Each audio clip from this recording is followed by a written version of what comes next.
Hello and good morning to you guys. Happy Friday. So let's go ahead and start talking about the top one I'm watching today. Is that Bat Scientist? I get Bat Scientist. So I am definitely looking at Weight Watchers. So Weight Watchers in the past, if we actually look back at the monthly chart, you're going to love this. Look at this, okay? So Weight Watchers a year ago, May, right here, earnings. Look at this. Weight Watchers went from 70 up to 105. So gained about 50% in 2 months. So definitely on watch. Look, we have this. It is starting to curl. It looks like it found a bottom down here, $17.50. So $5 to the downside. And then if we look at 50% gains, potentially, at least $11. So you're looking at a 1 to 2 ratio there roughly from where the bottom is down here for the year so far and then on up. And the other reason why I'm really interested in looking at it, let's look at the 15-minute chart too. Give you guys support, 22.51. I know, they changed the ticker too, Bat Scientist. It's no longer WTW, it's WW. Threw me off a little this morning. So 22.51 for support and 24 for resistance, and we'll look at it on the daily chart, and we can see pretty much that we are in gap fill mode. So we have a gap on up to roughly 27.79. It did have, I love this, 68.57% short float volume. So let's go and do 0.1857 times 1532.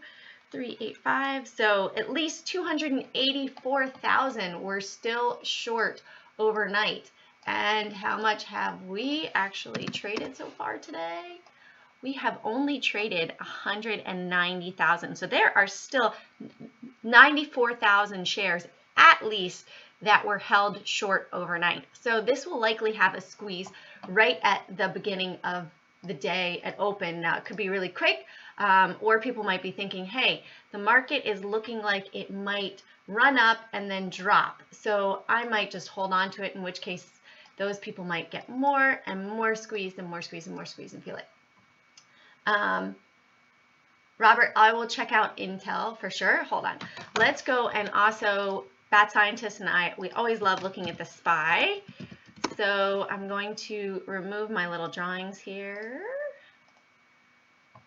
But for me, right now, I do bunches and bunches of fibs. So right now we've got, on the 15-minute chart, we've got 292.87 right there as a resistance that we might hit. I'm thinking we might go up a little bit further to roughly up here, this 230.50 area before we find a drop down. We shall see. On the 45-minute chart on the MACD, it looks like we might be finding, I don't have the MACD there. Oh, that's weird.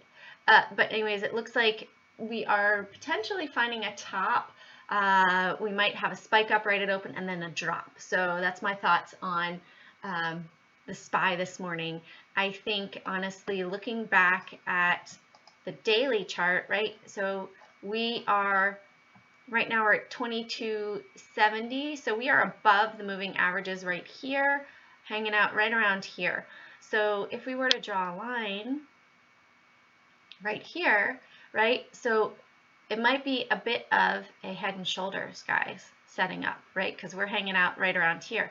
So we've got this, which was prior resistance. We went up above, set a new high, and now we're coming back and we're testing this resistance. So check and see if we are not able to hold above this 2280 area right here for this resistance, 292.87, we might be seeing a double top setting up. On the weekly chart, always good to look at it further back, right? So further back, we might say, okay, well, this was the resistance before. If we're closing below 292.11, that is really going to be a big level of resistance that we're not able to hold. Let's look at it even on the monthly.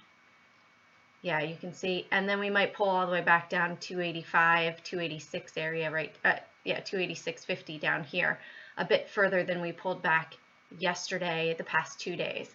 So let's look at Intel, Robert. So Intel, let's go to 15-minute chart. So just looking right at it, I would say a resistance of 50.85 and a support right down here, 50.71. Pulling it back out on the daily. I always do that when I'm looking at it. I look at it on a smaller time frame and then I pull it back out. So let's go back to 15 and I'll go ahead and I'll move those lines from down here. Right? Okay, so we've got this right here and this right here, and then we'll pull it back to a daily. So it does look like it potentially found support down here, 50.60.